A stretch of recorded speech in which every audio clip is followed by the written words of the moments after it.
And I'd just like to say a big hello and welcome from the peacekeeping panel. And I'd also like to extend that welcome to all the people online too, because we've got a significant number of people that are following us online today. So let me briefly introduce you to our incredible panel. We have Christine Finch, who's head of Gender and Security Division at DCAF, which is the Geneva Centre for Security Governance. We have Heather Huhtanen, Gender Equality Specialist Consultant and Trainer. We have Captain Dorothea Bade, Company Commander with the Norwegian Armed Forces. And we have Captain Zoe Spicer with the Queen's Dragoon Guards UK Armed Forces. So what a panel. Right, okay, so thank you all for coming.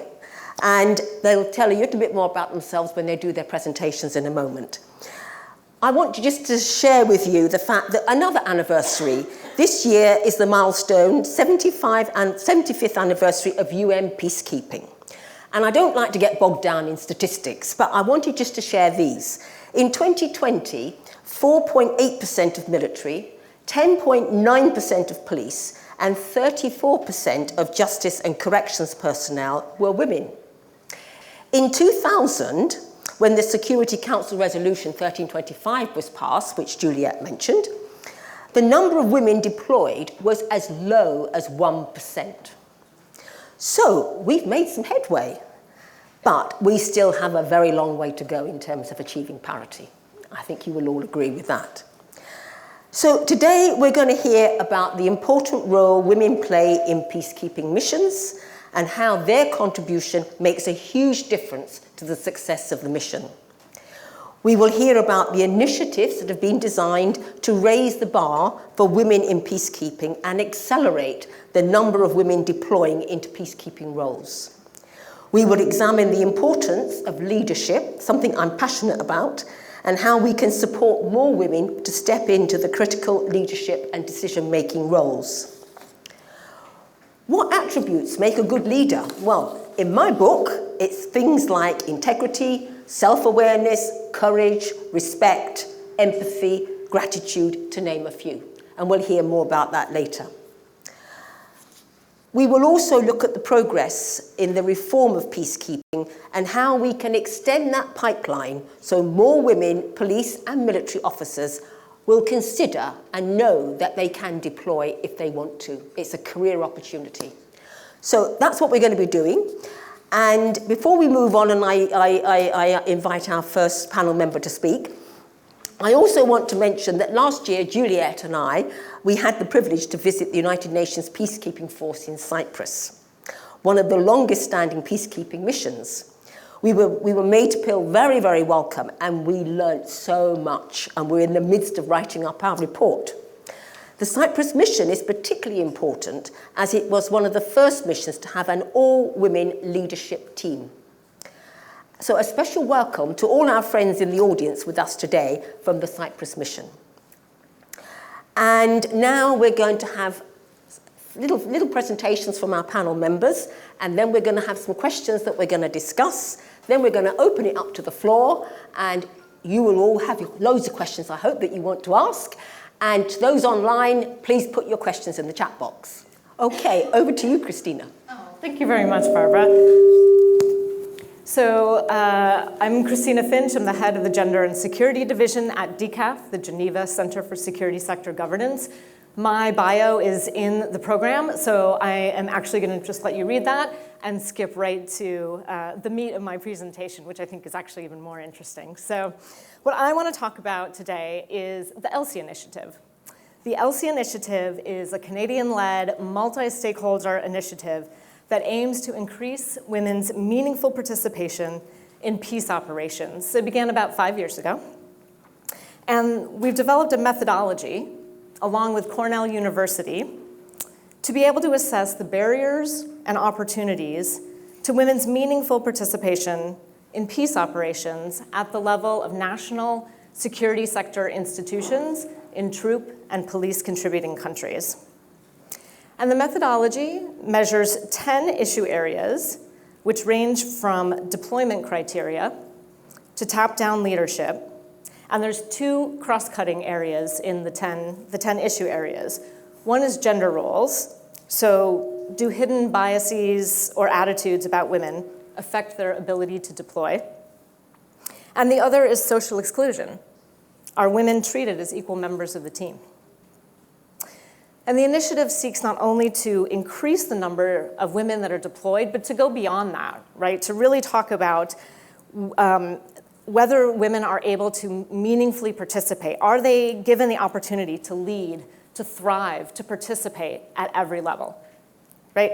So during the pilot phase of the project, we worked in 7 countries around the world, in Ghana, in Norway, in Uruguay, Senegal, Jordan, Bangladesh, to pilot the methodology.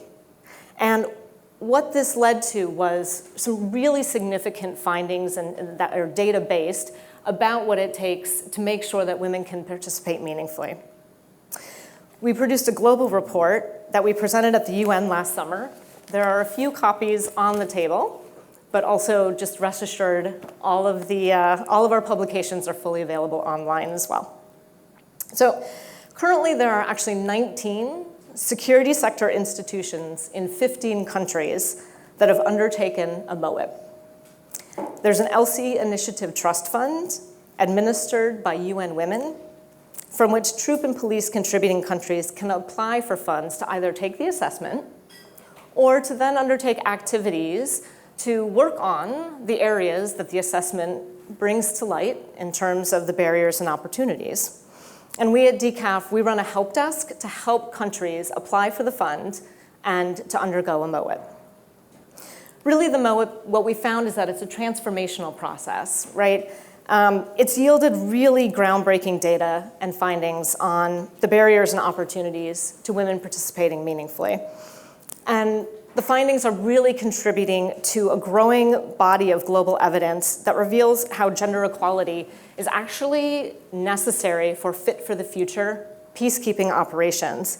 And I want to talk about, just very briefly, 4 primary findings that will really ensure peacekeeping operations are fit for the future and gender responsive. So 1, throughout the MOIP surveys, deployed uniformed men and women identified communication skills and working with international personnel as the 2 most necessary skills for successful peacekeepers, with combat skills as the 3rd most necessary. And again, let me emphasize, this is what we heard from both women and men, right? So what does this tell us? This tells us that fit-for-the-future peacekeeping operations require peacekeepers that have skills related to communication, like listening, empathy, de-escalation, and mediation techniques. And what we know is that women may be more likely than men to have these communication and interpersonal skills due to socialization. We know this isn't necessarily an innate skill, but because women are socialized and need to have these skills, right? So what this tells us is that when you're looking for the criteria that you need in a peacekeeper, you need to go beyond whether that peacekeeper can shoot a gun. You need to look at whether they have the skills that actually make a peacekeeping operation successful. Second, and one of the most profound findings, in my opinion, is that the data reveals a link between rigid gender roles and peacekeepers who adhere to a very traditional role of what it means to be a man and what it means to be a woman, and misconduct. So both men and women who held more stereotypical gender roles were more likely to commit misconduct, more likely to use violence against civilians, less likely to report it, more likely to tolerate it, right? So what this tells us, again, is when you're looking for what makes a successful peacekeeper, you need to, again, go beyond combat skills. Third, the data shows that both women and men are experiencing or witnessing harassment and or bullying. But while they're both reporting this, women are reporting it at a higher rate.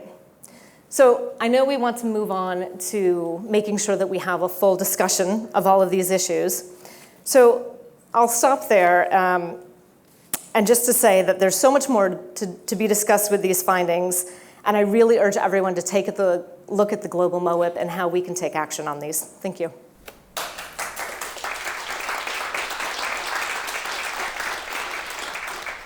Thank you, Cristina, and be sure that we're going to, in the questions, we're going to come back to it, so there'll be more opportunity to talk about it. So over to you, Heather. Great. Thank you so much, Barbara, and good afternoon to everyone. It's a pleasure to be here. You can also read my bio if it's of interest in the pamphlet. What I will say is that I've had the privilege, indeed the privilege and the honor, to work in the international realm for the last 13 years. To advance gender equality in the context of security sector reform and governance. And this, of course, includes working with troop and police contributing countries.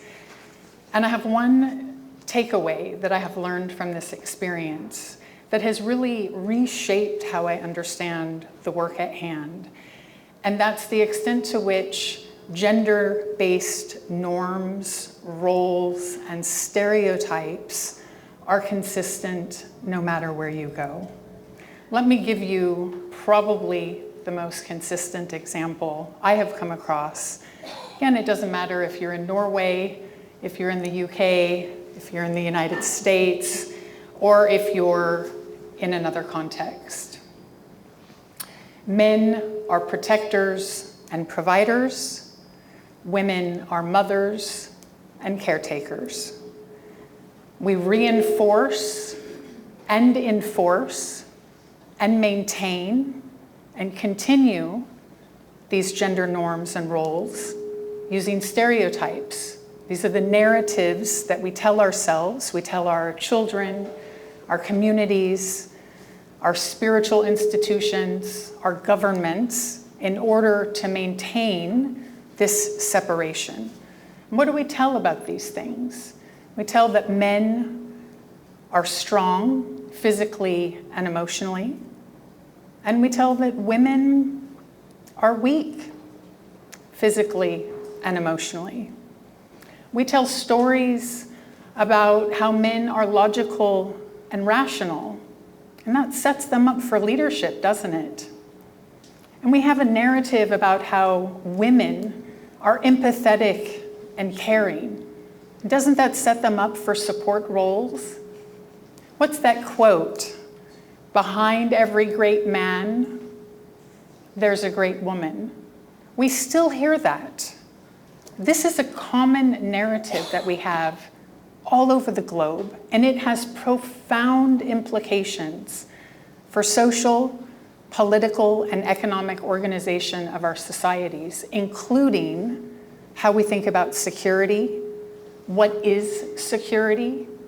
What does providing security mean? Who provides it? And to whom do they provide it? We heard a little bit earlier about this horrific conflict executed by Hamas recently. And one of the things that I have heard over and over again recently is the refrain,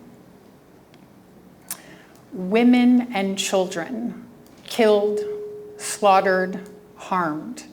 Let me ask you something. Were no men slaughtered? Were no men harmed? We have a problem. And part of our problem is that when we have what I would call the gender protection norm, which is the women protection norm, also in the MOIT, we have on the other side of that the men expendable norm. And I want to be very clear. If we want to advance gender equality, we absolutely need to address both sets of harms. We need to address the cycle, the self-reinforcing loop that these gender norms and roles create. We've spent 30, 40, 50 years elevating women, empowering women, building the capacity of women, and challenging these gender-based stereotypes of women and girls. Fantastic. But the work is not done. We have left the men and their institutions behind. To steal a phrase from Richard Reeves, who's from the UK, who's published a recent book of men and boys, we need a new kind of man to be able to meet the reality of the new world and the new kind of woman. We need new institutions that can meet this demand, and we need people who can meet that demand.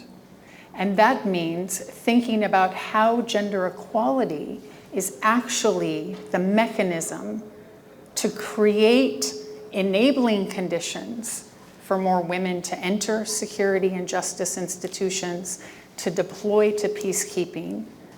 And that means looking at these gender-based norms for both. Thank you.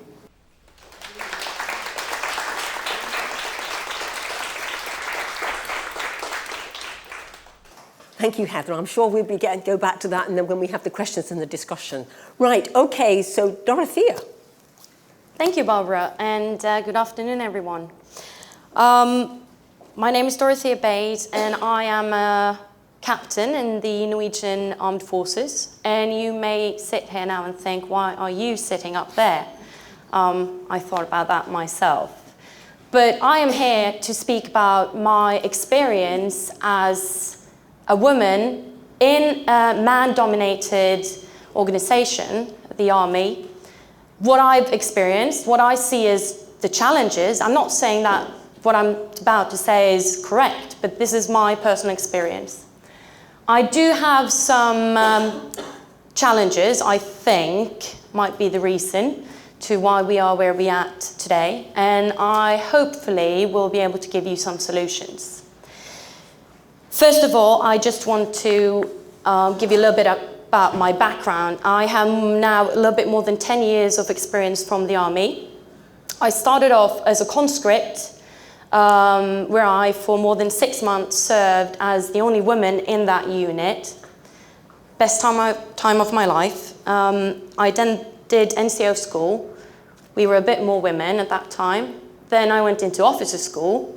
Same amount of women. I went out as a platoon commander, and today I'm a company commander.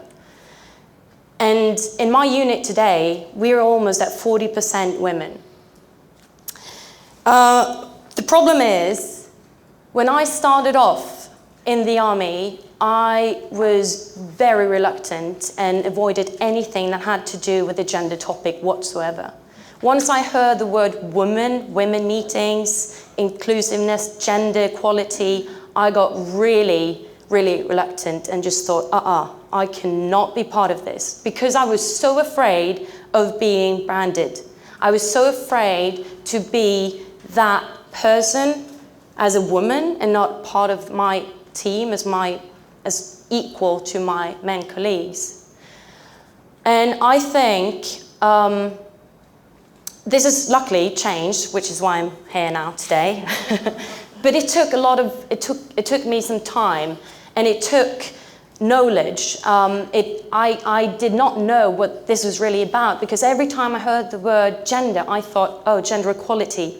Yes, it is gender equality, but it's so much more than that. It's diversity. So the reason we need women participation is because we need diversity. We need different mindsets. We need different approaches. And to accomplish that, we do need some targets. Maybe quotas could be a way to reach those targets.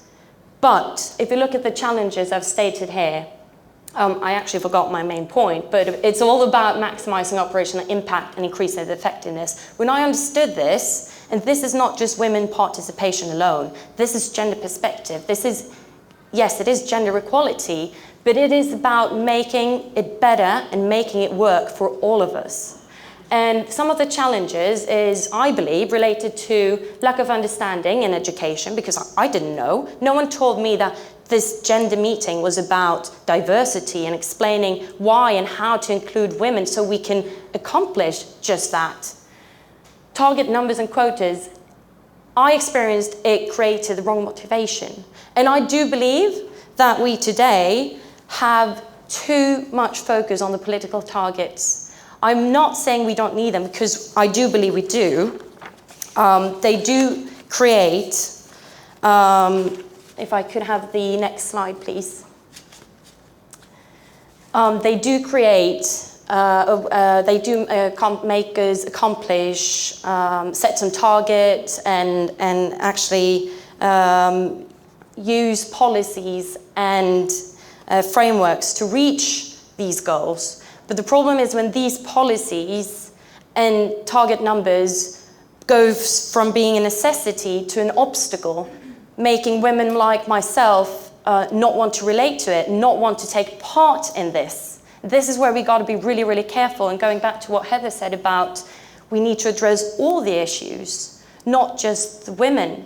And women, how to include women in security reform is a little bit about this. We all know it's important. We all know that women's participation in the UN, for example, gives enhanced intelligence and better situational awareness. It gives better protection of the forces and the population, and it improves our reputation. So why is this met with such a reluctance? In 2021, the Norwegian armed forces went out and they said, guys, we and girls, we are now employing 8 gender advisors, and people were just in shock going, whoa, whoa, whoa, this is not the sort of thing we need to spend time and resources on. Why is this gonna help us? And I thought, together with my former colleague, Siri, we thought, let's look into this. Why is this such a problem? Why is this met with resistance? I think the main issue is the way we communicate it. It's the focus, we attack this from the wrong angle. And if you look at leadership and communication, we do need role models, and I'll come back to that question later. We do need women, but we also need men. And we need the people to understand that this is about operational effectiveness and not just gender equality. Because if I make my colleagues see that gender perspectives in operational planning will give us an advantage, they will go, okay, I'll analyze gender perspectives just as I want to analyze the terrain before going into an operation. We need to be role models. We need to educate in the right way, saying the right things, including everyone.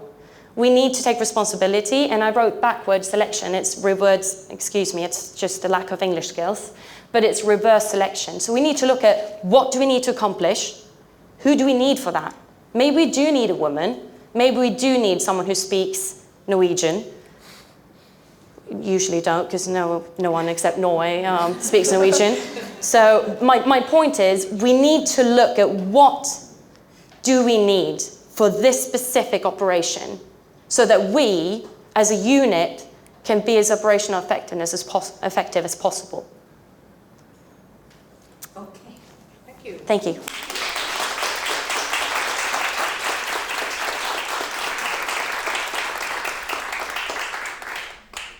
So thank you, Dorothea, and that's so important, bringing into the conversation diversity. Zoe. Good afternoon. I'm Captain Zoe Spicer. I'm currently deployed out in Poland with the NATO Forward Land Forces, acting as the UK contingent's liaison officer and training safety officer. So I've got a whirlwind 48 hours back in the UK, which is wonderful. I commissioned, as my bio says, into 1st Queen's Dragoon Guards in December 2020. I commissioned as the first female troop leader to commission into that regiment. There are others in this audience, got a nice echo. There's others in this audience today that have been in similar situations as I have, and I can say that their support and support of many people in this room as well is what has got me to, here today. What I want to speak to you initially about is how I've ended up being an unintentional trailblazer to an intentional advocate. And I think that's quite an interesting perspective here of how from an unintentional trailblazer to an intentional advocate and how I got there. As I said, I commissioned as that first female troop leader. When I was going through that selection process, there were many other women, and very capable women, ahead of me. I looked through all the different options that I could have commissioned into and went, no, I want to be a recce soldier. I like the intelligence side, I like the leadership side. That's the job I want to do. I never thought about the fact that I would then work for probably 3 years with an all-male group, all my brother officers, etc., and with majority all-male soldiers. However, that has just created its own experience and challenges, but also the best time and the best 3 years that I could have imagined. We are now currently in my regiment sitting at 4 female officers and 6 soldiers. One of them, you see in the background, called Parker, is there when I'm speaking as part of the female engagement team in Mali, which was the UK's contribution out there for MINUSMA. But I'll talk about that later on this afternoon. I think what's really important to say there is that how I've gone from unintentional to intentional. I very much wanted to get into the regiment, do my training, keep my head down, and just do the job. I never wanted to be seen, as Dorothea has alluded to here, as that woman doing the job or that female troop leader. I just wanted to be the troop leader and get on. I think it very quickly was apparent that that didn't happen. I couldn't be a grey man, or grey woman. I had to actually just get on and do that job and not try and transform my behaviour to be what everyone else wanted me to be. I was very lucky, and I do say lucky, although I've been told already from pre-conversations before this panel that I shouldn't say it, that I deployed straight out of phase 2 training to a pretty punchy operation in Mali. And that gave me a good opportunity to prove to any people that thought I couldn't do my job that I could do it. The interesting was I turned up day 1 and had an interesting experience with my first troop sergeant, who couldn't work out how I could be a female troop leader, part of the female engagement team, but still do the same job as all the other 3 male troop leaders were doing. And I think the best way of describing that was that I was a troop leader who happened to be a woman, that therefore happened to be able to run a female engagement team and therefore contribute, in my opinion, to 50% of the population and our peacekeeping effort there. For example, someone else, a male troop leader, happened to be a man, just happened to be anti-tank or anti-armour trained and therefore could do that role. In my opinion, that's how you link the 3 together. In addition to that, by being able to show that I was doing that job, I realised that I had a very important additional job to do. By demonstrating it, I was demonstrating it to family and friends. I was demonstrating it to my all-girls school that I went to for 7 years, that actually, look, it's a very different career plan and I didn't intend it, but this is where I am and this is what I'm doing. And I think that more women joining these regiments, more women in the combat arms, so that is cavalry and infantry, shows that the young people that you are able to do these jobs and look what other interesting things you can go and do. That, I think, is how it's gone from being unintentional to intentional. I realised I no longer have to hide away, but I can also get on with my job and show women can do these jobs and make it important. I think with regards to women in security, it's a huge, broad scope here. What I can personally talk about is women in security at a low tactical level, and in my role there. I think this shows, and very importantly, also the support network that you get, not just from events like this, but from family, friends, women who are also in the army, particularly in the combat arms, and how much support they can give you, which can sometimes feel a very daunting, isolated place, but increasingly becoming less so. So I look forward to hearing everything that everyone has to say here, and very much looking forward to your questions as well. Thank you, Barbara.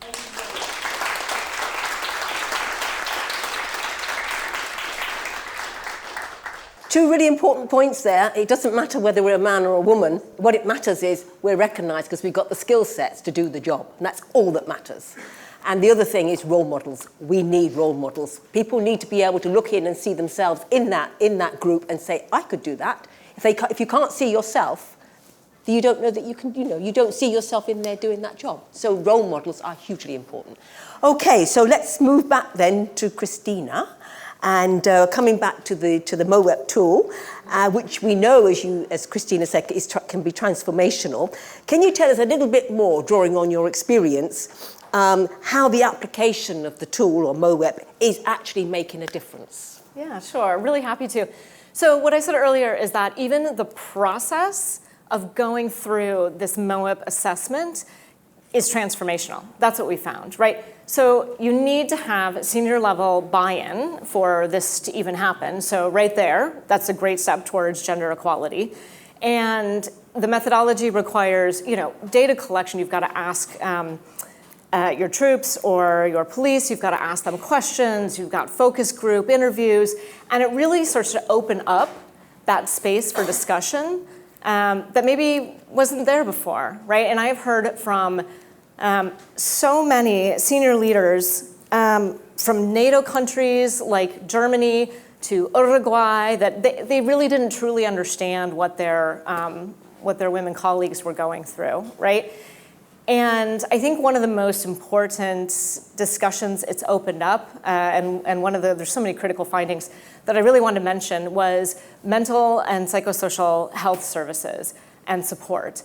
And again, like with most of these findings around like harassment and bullying, men and women are both reporting that this is an issue for them, but women are reporting it in a greater number. And it's really sort of opened up that space in so many countries to have that discussion and to start taking action on it. And you wanted examples, so I'll also say that we saw in a lot of the pilot countries, it opened up space to talk about period products. Never think that would be a discussion that commanders would be having about what your kit looks like and what's needed in that. So like having these really frank discussions about, again, not just how women deploy, but how they deploy meaningfully, how they deploy safely. And then the final example I'll leave you with is in Uruguay. So another major issue is caregiving responsibilities.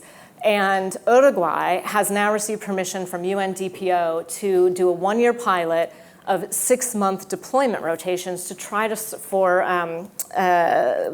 serving women and men that have children. So to try to get at that fact that it's just incredibly difficult, quite often for people with caregiving responsibilities, disproportionately women, to deploy meaningfully. Thank you. Thank you, thank you. Can I just ask, in terms of you're actually in the military, can I just ask, what's your perception of women in the military who have caring responsibilities? Does it work?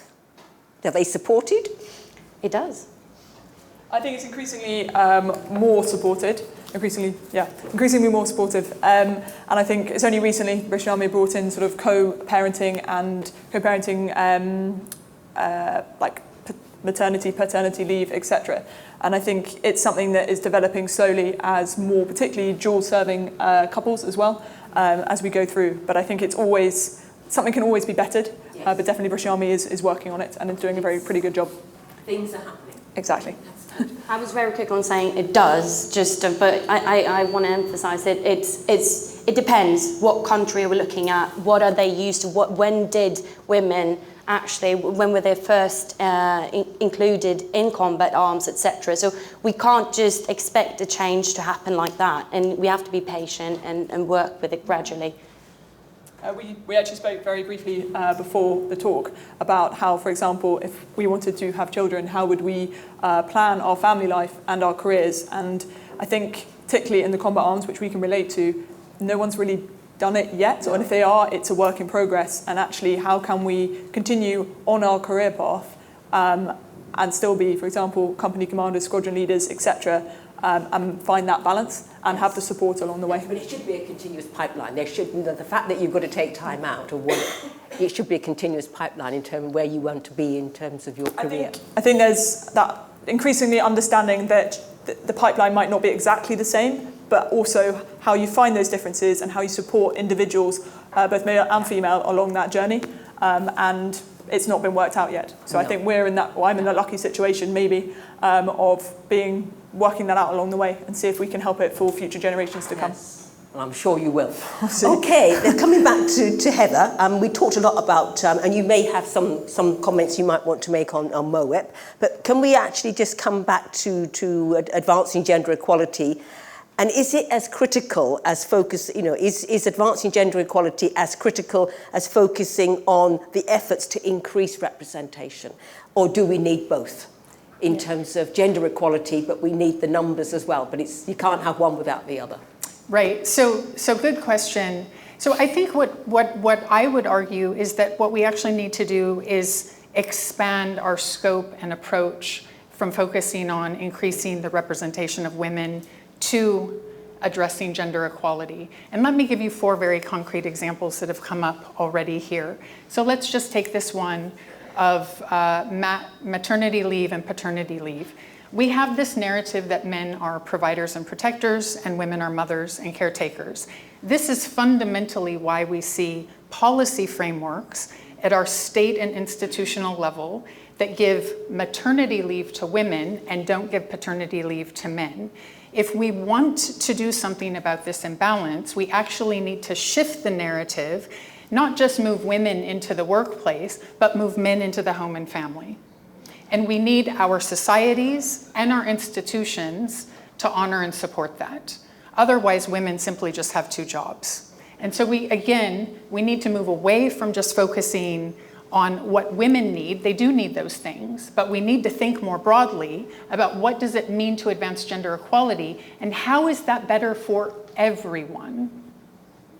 Now, the other thing that I wanted to sort of tag on to that Cristina raised was initially she talked about the gender roles. And I really want to emphasize this because I actually think it's really critical. The MOIP data reveals very consistently that those individuals who hold a belief in rigid gender roles are more likely to be abusive, to commit sexual exploitation and abuse in peacekeeping, more likely to escalate conflict in a peace operation, less likely to report misconduct, more likely to engage in various forms of misconduct like drinking and driving, like forms of corruption. What am I saying? What I'm saying is the more we advance gender equality, the better our value system is. We're talking about not just women, we're talking about men and women who have more respect and more value for each other and the societies that we work in, whether we're in our domestic context or we're in an international context. This is another example of why gender equality is important. If we only focus on adding women, we're missing some really important elements of the work at hand. So I think that at the end of the day, we have done really important work, beginning with women's suffrage until now.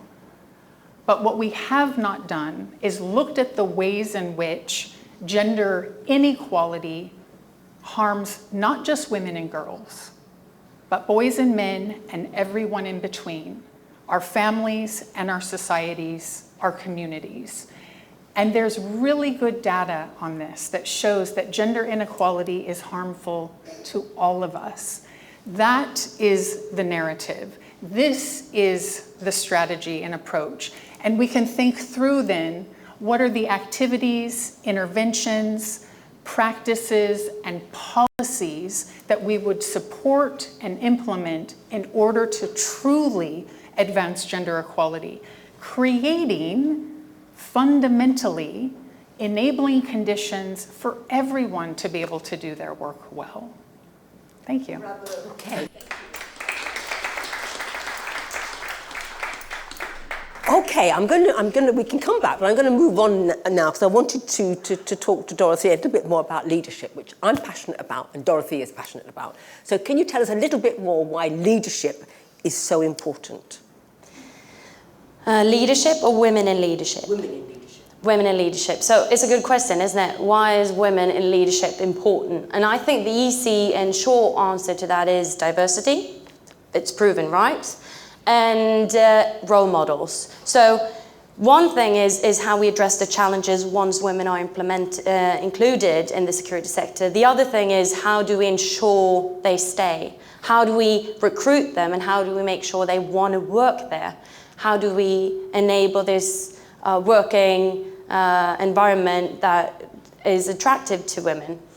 And so then coming back to role models, because I've been really lucky, Zoe said we don't have a lot of role models.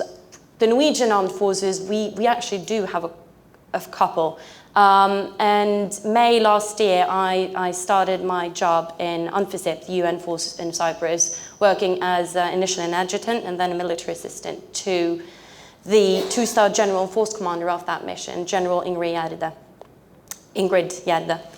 And she is a role model because she shows it is possible. She's had children, she's done a full career, she's really shown it's possible, but doing it, what I see, is the right way. She is the right person for the right job, not because she's a woman. And that is, I think, some of the challenges when we use quotas and target numbers just because we so desperately need more women in positions, we push them up. They might not be ready for it. They might not just them, but also the organization. So I think we're doing ourselves, what do you call it, a bad favor? Disservice. Bad service? Disservice. Disservice, thank you very much. So we're supporting each other up here, as an example. But it's really, really important to actually make sure that we have the right person in the right position, not just for the organization, but for the person who's put in that position. And so the former force commander of UNFICIP, she is a role model. And the problem is, when these role models, I'm not saying I'm a role model, hopefully one day, but when I am, after 8 years in the armed forces, still reluctant to talking about the gender topic because I'm so afraid about being branded. We need confident women and men to be role models and talking about these issues, being good advocates for this topic. And I've got several men in my life and in my career who's been really good role models. And those are they are probably those who's made the biggest impact on me.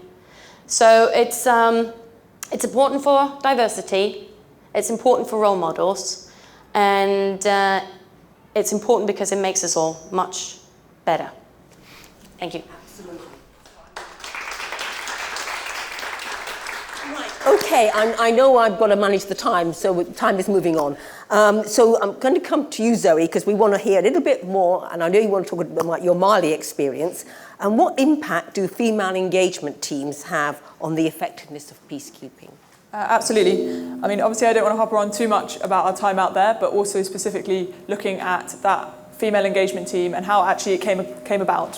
When I first deployed to Mali in December 2021, female engagement teams weren't really happening, particularly within the UK contingent out there. And I saw that space, saw the importance of it, and took that upon myself to work out how I could fit that in with specifically the number of women we had out in theatre. That's what I want to focus on specifically, is the UN quota, the number of women out in theatre, and how you can use those women to form female engagement teams and the effectiveness of them. So as was mentioned before, the UN Security Council resolutions, these have been updated particularly on women, peace and security throughout the last 10 years, etc. But the most latest is also looking at the number of uniform women on the gender parity strategy. In 2018, I found it really interesting to look at that 3.9% of serving contingents were women. 3.9%. If there are UN quotas, they're there for a reason, to try and bolster the number of women out there. But actually something I specifically looked at was the number of where these women were coming from. So not just the countries, but their specific roles. Are they medics? Are they clerks? Are they combat soldiers, etc.? And that's something I specifically focused on and looked into. The aim of this strategy was to get 15% women by 2028. Currently, I think it's not going to get to that number, but hopefully by even doing events like this and even more and demonstrating the importance of it, we can push that number. Looking specifically at the UK's contribution in Mali, we were deployed as part of the Long Range Reconnaissance Group. That's just the title because we incorporated lots of different units together. It wasn't just the 1st Queen's Dragoon Guards. But we were there to bolster MINUSMA, and specifically we would push out long distances, so up to 300 miles from our location, and be that buffer zone between two belligerent forces and provide that security for the local population. And these are, the local population in Mali specifically, are very different cultural groups. So whether they are nomadic farmers or fishermen and families that are living along the river, we were there to, as I said, buffer between two belligerent forces. Within that, it's very evident that 50% of most populations are women. The link that I want to make here is for particularly British forces, but I know for many other UN contributing nations, the units that are used for peacekeeping operations are combat units. While specifically for the UK, women were only able to join combat units as fighting soldiers from 2016 and 2018 respectively for the cavalry and the infantry. Now we're in 2023, we are still, as I mentioned before, pretty limited in the number of women in those units. So where are these UN quotas being filled? They're being filled with clerks, medics, etc. that yes, may deploy on the ground, but they're not able to, a lot of the time, unless they're taken from their primary role, moved into a fighting role, which they're not trained to do, they're not there to do, to fill in these female engagement teams. So as I said, when I deployed, I found that gap. I was lucky, I was the troop leader of a troop with, as you saw in the picture before, one female corporal. We then also had a few medics, etc. I created in my troop basically an engagement troop. It meant that we can move around providing our own security. I'm a trained security troop leader. I could provide that for myself, as well as going in and speaking to the women in these local populations. What benefit did that have? They could open up to me in a way that they would never do to my male counterparts. And I realised the importance of that and made use of that, particularly providing the data for the UN and MINUSMA in Mali. I think specifically with that, however, there's that balance. So if you're using combat arms to formulate the units deployed for peacekeeping operations, what are their benefits? I can only really speak to my experience. As I said, light cavalry unit. What does that really mean? We're reconnaissance soldiers, we can be pushed out for long distances, but also we have an open top vehicle. We're really, as much as you can be in an armoured vehicle, we're pretty approachable. You can see our faces, we're not covered up by a whole load of armour. We've got bright blue helmets, particularly UN, and I could jump off my wagon if we accidentally met a caravan of farmers or a group of women moving. Obviously in that nation, a lot of them are covered, and I could jump off my wagon, take my helmet off, they could see I was a woman, and they weren't, to be honest, as terrified as you would be if you saw a whole fleet of vehicles and soldiers, pretty heavily armoured, moving through a location. So I think that's what I want to say specifically, that female engagement teams are really important. They are just as important as other engagement teams. There's just a specific use for them.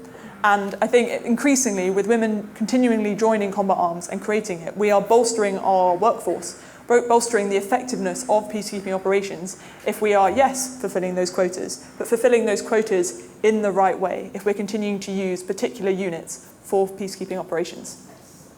Thank you, that's really important, those last words, filling in the right way, really important. Okay, time is moving on, so I'm now going to open it up to the floor for questions, and I think we've got one question online, have we? Have we got a question online?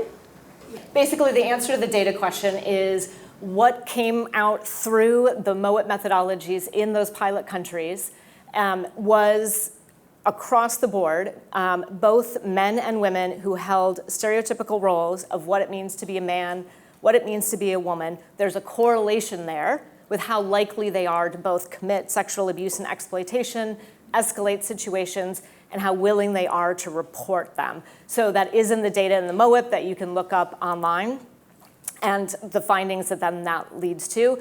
The solution or the recommendations are about character profiles and what you look for in a peacekeeper, which also links to the earlier comments I made about the skills that are actually necessary and whether they are truly combat skills. No, peacekeepers are saying it's actually those mediation and soft skills. Yeah. Full stop. Okay. Yep. And so for the person who's online, just to be clear, that if you're looking for this resource, it's called the Global MOIP Report, MOIP, Measuring Opportunities for Women in Peacekeeping, and that's available online as well. So to the comment about Andrew Tate and social media, it is a challenge, but I would actually make the argument that I think if we look at the rise of Andrew Tate and even Jordan Peterson for an older crowd, why is there so much resonance here? I would actually say that this is this place where there isn't an offer for a new kind of man. And what happens when there is no offer for a new kind of man is they want to go backwards. They want to go back to tradition. They want to go back in history to a time when they were the provider and protector, when they were sexually virile, and when they were the ones who made the decisions, the decision makers, the heads of households. And I think that's part of what I'm making the argument for, is we have a problem right now. We have been able to get women to recognize their value and feel confident and move into counter-traditional roles in the world. But what we haven't done is actually provided that same scope for men and boys. And that is that balance. We can't just undo one set of gender norms and roles. We have to look at both of them. And I think if I just quickly go to your point, the question I would ask is, what is your practice and policy framework? How can you make an offer to men and women who want to have families, who want to have career, and who want to be supported by their institution? How do we think about roles and functions, going off of something that Dorothea said, which is, how do we reverse engineer our work and not start with, here's the traditional way we handle security and here's who fits that profile, but start by saying, what's the world today and what do we need for that? What are the skill sets and competences? And what does that involve? Is that flexible work? Does that have to be done from 8 to 5 in an office? That's the point. We're in a different context in the world, where in most cases we have to have 2 working parents.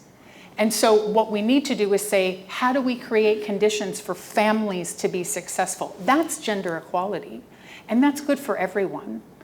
So without having a look inside, it's difficult to know precisely, but that's the way I would approach this. Okay, we're going to have to literally wind up in a couple of minutes. So, observations on the questions from Dorothea and Zoe? I'll try to answer your question quickly. It's a difficult question, but I think going back to what I said about role models and creating an environment, we need to get rid of the bias and stereotypes so that we ensure that women like myself are not afraid to go into these meetings and encourage other women to take part, to talk about things, not just women, but also men.